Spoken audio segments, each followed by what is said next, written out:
So you clicked on this video because you're currently stuck in your golf swing. There is no more aggravating feeling for a golfer than knowing that you are stuck from behind in your golf swing and that you have no control over your golf ball. As a high caliber player myself, this derailed my career for years due to the inability to fix this problem until I saw one of my mentors, a top 100 coach in the country, who gave me these 3 principles that I'm about to share with you in this video. If you apply this, I can guarantee that you're going to unstuck your stuck golf swing for more ball striking consistency. So me and my coach were standing on the range. He took a video from down the line and face on, and we came to the realization that the start of my problem of me getting stuck in my golf swing had to do with my trail arm structure. My trail arm was working too far behind me in the backswing. Whenever the trail arm is too far behind you, this is going to increase the probability that it's going to stay stuck throughout the whole golf swing due to the distance it needs to travel to get out in front of the body in very little time. In order to fix this, the drill he had me do was to put my arm out in front of me, holding the golf club with my trail arm only, hooking my left hand behind my right elbow, and it's shown here, and making some swings, going to the top and pulling my arm more out in front of the trail side of my body. From this position, he would have me hit golf balls, feeling the trail arm, staying in front of that hip socket, and then he would have me rotate through the golf shot freely. The motion should look like this.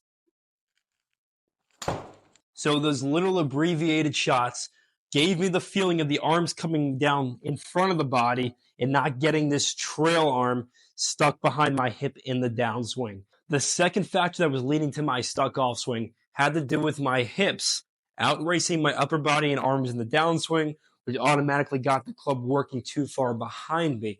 My coach and I pinpointed that on video and understood that we had to get the arms down quicker, more out in front of my body, rather than getting left behind due to the hips clearing out of the way too quickly. Now, there's different ways how we can spin the hips out in this direction.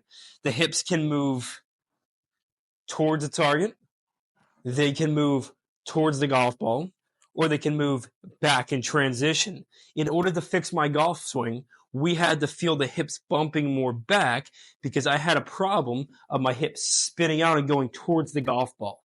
This is called the Olay golf move that Tiger used to do in his career that he had to fix in the early 2000s to be a dominant figure in the sport.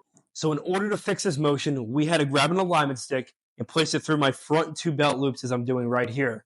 He would have me go to the top of my backswing and rehearse dropping the hands first and then hit golf balls from that position. Instead of going to the top of my swing and me getting caught with that stick due to me spitting the hips too quickly.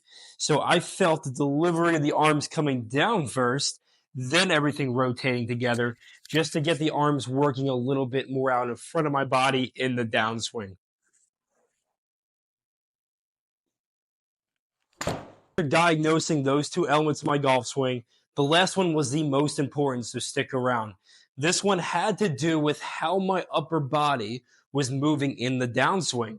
For the golfer who gets stuck, what tends to happen is the upper body will hang back. This could be due to the hips bumping too much or moving too far forward towards the golf ball. Instead, I had to ingrain the feeling of my chest in the downswing covering more on top of the golf ball and staying more on top of my hip socket throughout the downswing. In order to do this, he gave me a downswing drill called chopsticks, which I'm about to show you right now. So once again, putting an alignment stick through the first 2 belt loops, putting another club or an alignment stick, crisscrossing it across your chest like this. And the feeling he had me do was instead of this right shoulder dropping too early, I was feeling my left pec and my left hip going down earlier and then rotating. The connection between the bottom stick and the upper stick was happening a little bit later in the swing, right about at the point where the golf ball is in front of me. That's going to force me to keep my chest on top of the ball and cover it by rotating my upper body out of the way. In theory, this should allow my arms to work more outwards in the downswing rather than me having the arms work too far from the inside, getting rid of my big inside out sweeping draw that I had and allowing my path to be more down and to the left with my approach into the golf ball, controlling my ball flight and helping me hit it straighter on command. If you apply those three principles, I can guarantee you are not going to get stuck in your golf swing anymore. Would you like to add 5 to 10 yards to your golf swing this off season? If you do, I just created a video adding width to your golf swing in less than 5 minutes. In order to get access to this video, just click the link on the screen, like, subscribe, and share, and I will see you next time.